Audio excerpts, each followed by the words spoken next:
Magandang araw muli mga ka-wonder and welcome back sa ating YouTube channel. Meron tayong nasagap, napanood.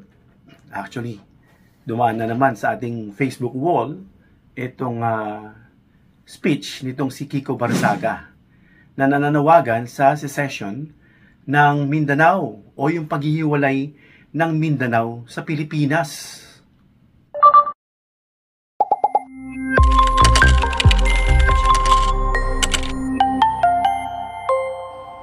Wonder Vlogcaster. So yun nga mga ka-wonder, at maraming nadismaya. Actually napanood din ito ng iba nating mga friends na mahilig din sa politics at iba yung mga politicians din na nagkaroon nga ng sharing dyan sa aming GC na naiinis dito kay Barzaga na sa dinami-daming problema ng bansa na dapat unahin at ayusin at pagtulungan, parang ito pa ang kanyang inaatupag, yung secession o yung paghihiwalay ng Mindanao sa Pilipinas. Panoorin natin mga ka-wonder at kayo po ang humusga and then bigyan natin ng reaction. Hello citizens, it's now time for us to heed Mindanao's calls for secession. As the second largest island in our country with a population of almost 28 million people, the interests of the people of Mindanao is not one we can ignore or consider as less important than those of the people of Luzon. In the past 3 years, the Marcos administration has been criticized for its biased policy and its favoritism towards the NCR. And with the recent flood control anomalies being traced back to the residences of corrupt politicians in the NCR, the calls for Mindanao secession has gradually increased. Mindanao is capable of being entirely self-sufficient. With their abundant natural resources and competent labor force, they can successfully thrive as an independent nation, which makes the fact that the corrupt national government excessively taxing them for the benefit of Luzon's politicians very upsetting. I can sympathize with their anger. As a representative from Cavite, it disgusts me that the government funds for developing provinces like ours are being funneled by Congress into the pockets of corrupt politicians that reside in exclusive subdivisions in the National Capital Region, like Forbes Park and Dasmariñas Village. The money that could have saved millions of Filipinos being used instead on overpriced houses, watches, cars, and planes. The desire for secession of Mindanao in response to the extreme corruption of the wealthy elites of the NCR who look down upon them as lesser beings is a very valid sentiment, and one that I wish to bring to our government. I shall ask both Congress and President Marcos to start considering and discussing a possible change to our natural territory in order to meet the desires of our citizens. Okay, last word niya, desires of our citizens. So, sino yung citizen na tinutukoy niya? Because vast majority of the Philippines ayaw mahiwalay ang Mindanao. Totoo naman, na mayaman ang Mindanao. So, is Luzon also in Visayas. So, dito sa picture na to, parang naka-frame lang yung Mindanao at yung Luzon. Hindi kasama yung Visayas, Kasi daw, sa kanyang speech, parang mas napapabura ng gusto yung Luzon, where Manila, the seat or the capital of the Philippines, is situated. So parang andun daw yung ginagamit niya itong mga mayaman, mga elite na mga political leaders, dahil daw nababaliwala yung Mindanao, parang marginalized, parang gano'n ang dating, Well, kayo ba, papayag po ba kayo na ang Mindanao ba ay mahiwalay sa Pilipinas? Alam niyo po, ang panawagan ng Pangulong Marcos is unity. Kasi kapag tayo nagkaisa, sa pagkakaingisang yan, mababango natin yung ating bansa. Lalo na pagkakaisa upang labanan ang korupsyon. Ngayon, himay-himayin natin mga ka-wonder, kung papayagan natin itong sinasabi ni Barzaga at ng iba pang mga tao na nag-aspire o nagdi-dream na mahiwalay ang Mindanao sa Pilipinas, what do you think would happen to our country if the secession of Mindanao will happen? Sa una, anong pang pwedeng potensyal na mangyari? So sabi rito, national disunity and loss of sovereignty. Ayan pong mangyayari sa ating bansa. Bakit? Ang Pilipinas ay isang sovereign nation composed of 3 major islands or 3 major island groups. Ano po yun? Luzon, Visayas, and Mindanao. O yung tinatawag nating Luz Viminda. So, pag inalaw natin yung isang region na yan, which is Mindanao, na mag-break away, ano mangyayari? It could weaken national unity and set dangerous precedent and encourage other separatist movements. Yung mga marginalized regions, na I don't think na ganun ang trato sa kanila, but some of them just feel it that way. No? At it would undermine the principle of United Republic. United tayo eh. Naniniwala ba kayo sa united we stand, divided we fall? What would happen if Mindanao will be separated? Perhaps other countries will be interested to get it, the Mindanao, and other things, the possibility. So, which is guaranteed in the Philippine Constitution, yung sinasabing undermine the principle of a united public. So, anong epekto niyan? It could destabilize the country, weaken our sovereignty, and create division that make future governance harder. No? So, hindi po yan advisable. Kahit tatanungin niyo yung mga political experts, yung mga economists, it would give an impact, no? A big impact downward, no, sa ating bansa. Second, economic disruption. Mindanao contributes significantly to the national economy. Isa sila sa nagbibigay ng pag-angat sa ating bansa, especially in agriculture, mining, and energy. Yung mga banana, no? Yung ibang mga banana, major or some of the fractions dyan, ay nagmumula sa Mindanao. Pineapple, palm oil, and natural gas. Dyan po sa Mindanao. So kung ito po'y ihiwalay natin sa ating bansa, ang mangyayari, disruption of national revenue and trade system. Maapektuhan yung revenue, yung kinikita para mapaunlad ang ating ekonomiya, at yung trade system. At loss of Mindanao's resources to the national government. Kasi yung resources nga ng Mindanao is mayaman. Complicated customs, tariffs, and trade between countries. Magkakaroon tayo ng complication na tinatag na natin, established na yung agreement. So magkakaroon ng complication. Bakit? May nabago na naman. Parang sabihin natin, separate country. Kasi i-separate mo siya eh. So magiging isang bansa ito siguro na maliit, kagaya ng China at Taiwan, parang ganun po ang mangyayari. So ano magiging epekto? Both Mindanao and the rest of the Philippines would suffer economically due to broken supply chains, trade barriers, and loss of shared resources.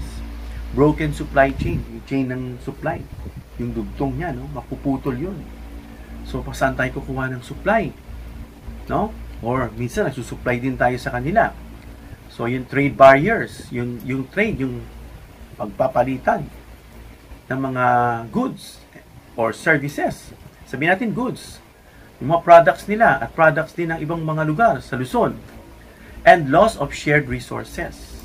No? Reciprocity kasi yan eh. Complement. Yung wala, bigay dito. So, magkakaroon ng barrier at hadlang sa ating ekonomiya ang pag-angat. Ayun nga ang dinidesire natin mga kawander. Umangat ang ating ekonomiya sa pamamagitan ng unity. While these people are trying to break a country or a region from the Philippines. Ito nga yung sinasabing secession. Pangatlo, security risk and armed conflict. Alam naman natin mga kawander, no, undeniably na may problem sa Mindanao when it comes sa mga tao na nagre-rebelde. Kasi yung separation niya could revive. Pag na-separate, wala na yung government control from Manila, na dinidisperse yung mga armies, mga soldiers. Ano mangyari? Could revive armed rebellions, terrorist activity, and internal wars. Baka mangyari pa niyan, kagaya na nangyari sa Burma, no? Na nagkaroon ng civil war doon. The worst is nagkaroon ng ang tawag dito, yung they killed their own people. No? Hindi naman ganun, no? Pero those are possibilities that we see kapag nagkaroon ng problema. Historical groups like MNLF, mabubuo yan ulit, MILF, and Abu Sayyaf. We know the history of this group, no? Na nagbigay ng mga naranasan ng bansa natin na naging pabigat, no? Na pinaglalaban daw sila. Pero alam naman natin na some of those are being used na napapanood natin sa mga pelikula, narinig natin, nababasa natin, sometimes for their own good. hindi talaga pinaglalaban ang kalayaan, no? So, have fought for autonomy and independence in the past. Kaya nga nag-declare ang Pangulong Ferdinand Marcos Sr. noon na nakita niya na yung uncontrollable lawlessness, no? Yung mga kalaban sa partido, kalaban dito, mga NPA, hindi na makontrol at nagpaplano na ng destabilisasyon at kaguluhan, anarchy. Therefore, nag-declare si Pangulong Marcos Sr. ng martial law. So, another, it could trigger military conflict between the national government and the breakaway region. Ito nga mga private army, itong mga MNLF, Moro National Liberation Front, and MILF, yung Moro Islamic Liberation Front, and Abu Sayyaf. So magkakaroon yan mas malakas na conflict sa ating national government and the breakaway region, similar to what has happened in places like Sudan or the Balkans. Yan po ang nangyari. So we don't want that to happen. No, kasi hindi nila iniisip yung negative outcome if that would happen. Anong effect? A security crisis could erupt, endangering lives, displacing civilians, and harming Mindanao's economy and peace. Babagsak din ang Mindanao. Akala nyo ba mga ka-wonder? No? Kasi we complement as one nation, separated just with regions. Luzon, Visayas, and Mindanao. Especially peace. If the peace is disrupted, of course, the economy is affected. No, pansin nyo yan, pag magulong isang bansa, ayaw mag-invest ng tao, ayaw pumunta ng tao. Tourism is also part ng paglago na ekonomiya. So maraming maapektuhan. Pang-apat, loss of cultural integration and identity. The Philippines is multi-ethnic. Alam natin yan. No? But shares a common national identity. Mindanao is a home or is home to Christians. Halo-halo dyan. Christians, Muslims, and Lumads. Settlers from Luzon and Visayas. Some of my friends who resided here, nag-transfer sa Mindanao kasi yun yung kanilang ancestral home, no? Yung kanilang ninuno. And then from Visayas also, transferred to Mindanao. Separation could lead to increased ethnic and religious tensions. And the shared Filipino identities could be fractured. Kasi part sila ng ating identity. Yung mga suot nila na ganyan. Part yan ng ating kultura. Yung mga suot ng mga Muslim. Yung history na yan. No? Damaging national pride. They are also part of our pride as one country. Pero ang ginagawa ng mga kalaban, dinidemoralize. Marginalize. Hindi kayo part. Hindi kayo ganun ang gawain para lang masira nitong mga walang magawang ito. No? Pati yung solidarity ng ating pagkakaisa. So, ano epekto? We could see cultural polarization. Yung polarization, paghihiwalay ng kultura. With long-term effect on how Filipinos see each other and their country. This will be the impact. No? And fifth, foreign influence and intervention. Ito nga yung sinabi ko kanina. Nag-separate yung Mindanao. Papasok sila ngayon. They would do something to draw Mindanao with them, no? So, a newly separated Mindanao might struggle to establish a stable government kasi nag-uumpisa sila ulit, na-detach sila. They will have their own government, although they have resources. But parang baby yan kapag bagong panganak, parang ang hirap maglakad. Kailangan nila ng nag-guide, kailangan nila ng stroller, kailangan nila ng andador, no? Ano ba yung tawag yun? Yung sinasakyan ng bata na may bilog. Making it vulnerable to foreign influence, especially from powers with interest in Southeast Asia. Alam naman natin yung bansang yan, na mahilig manakop, manguha, mamilit, mangwersa, no? Especially yung mga bansang yan. No? Uutuin nila yan, siguro. Pag time na nahirapan yung Mindanao, we will lend you some, just i-list nyo lang, palis mo lang sa amin ito, and then eventually, gaya ng mga history, hindi na binabalik. Ginagawa ng yun ang pambayad ng utang, and then eventually, halos pag-aari na nila yung bansa. And then also, there is a risk of Mindanao becoming a proxy battleground for global powers or becoming economically dependent on foreign countries like China or the US. So, maaring magamit sila. No?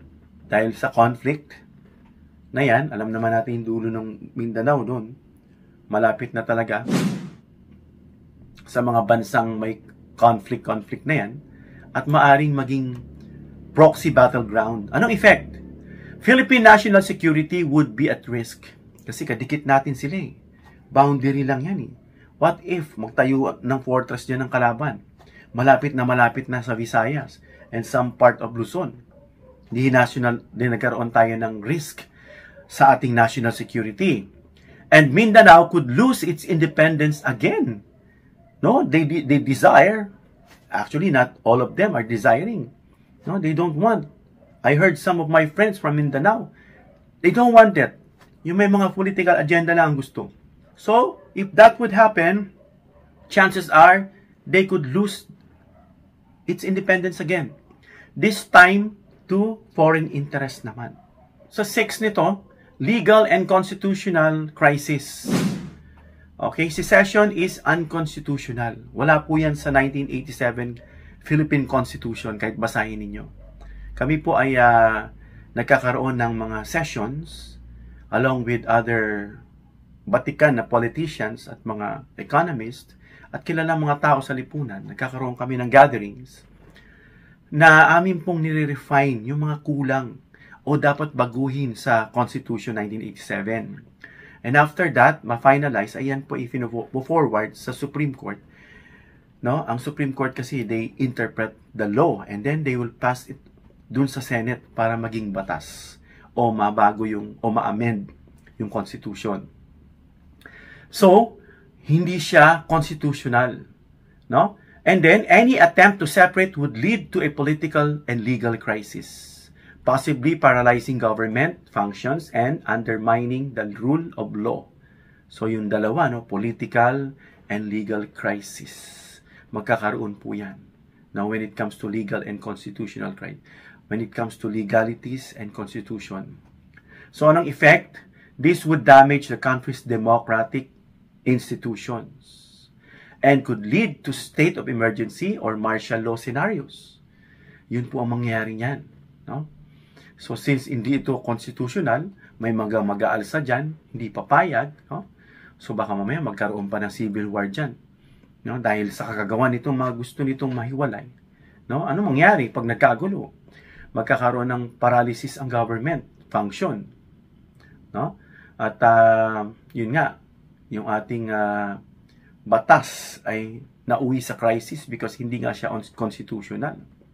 So yun ang effect niya. This would damage the country's democratic institutions and could lead to state of emergency or martial law scenarios. Ikapito, Mindanao might not be ready for full independence. Yung North tsaka South Korea, no, ayaw na rin ng South na kunin si North. Dahil nga, nung nakausap ko yung ilang mga naging students ko before, they'd rather stay as is, na wala na yung North. Kasi kapag yan, kinuha nila, bubuhatin po nila yan. Maapektuhan daw yung kanilang economy kasi mahahati yung kanilang mga pondo, yung resources, imbis na i-focus nila sa paglago ng bansa, makakasabay sila sa takbo ng mga trade, pati yung mga geopolitics apektado. So, ano mangyari?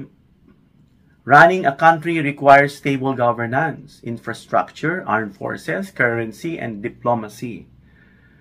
Mindanao still faces problems like poverty. Marami pong mahirap pa rin, even in Visayas and in Luzon. Huh? Kasi kung focus lang, sabi Luzon lang daw, eh pinu-point out niya lang yung mga bahay na mayayaman. Talagang may mayayaman. Even in Mindanao, may mga mayayaman din.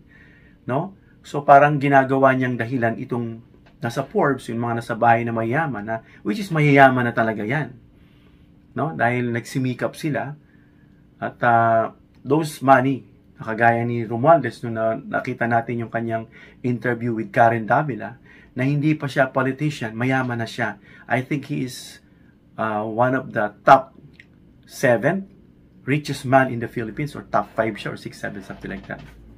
So, wag mong i-generalize yung yaman ng ibang tao na parang yun na lang ang focus. So, Mindanao still faces problems like poverty, corruption. Also, doon sa Mindanao may corruption, hindi lang dito sa Maynila, sa Luzon, and conflict. This would be even harder to manage without national support. So, anong effect? A new Republic of Mindanao might become a failed state. All because of those few people who are wishing for the secession of Mindanao without the support structures of the Philippine national government. So kung isa-summarize natin ito, Mindanao, why Mindanao separation is not good? So number 1, national disunity. It weakens national identity and open doors to other separatist movements. Sige, mas lalo nang magbubuhay itong mga separatist na to. Economic disruptions, security risk, cultural division, foreign interference, legal crisis, and lack of readiness. So instead na separation ang ilagay nitong si Barsaga at ng iba pang mga tao dyan sa kanilang utak, no? What's better solution? No? Meron po ako mga ni-research na better solution. Sabi rito, stronger autonomy through the Bangsamoro Autonomous Region, BARM. Equitable development across all regions. Ito siguro yung sagot dyan, itong federalismo. Na siyang gusto rin naman ni PBBM. Na sa lahat, hindi lang centralize ang Maynila. Bawat region ay may may sariling government, no? Na parang federalism nga. Kagaya sa Amerika.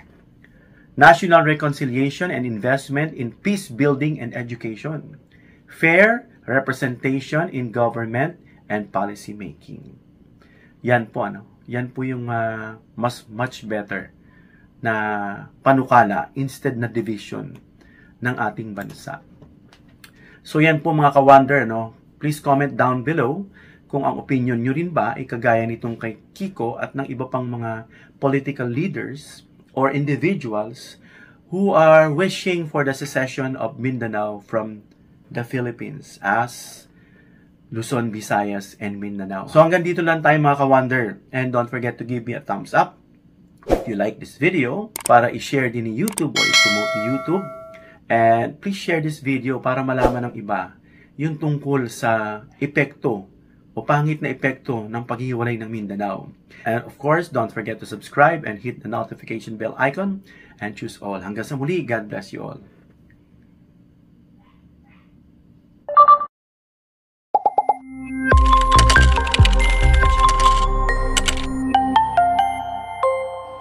Wonder Vlogcaster.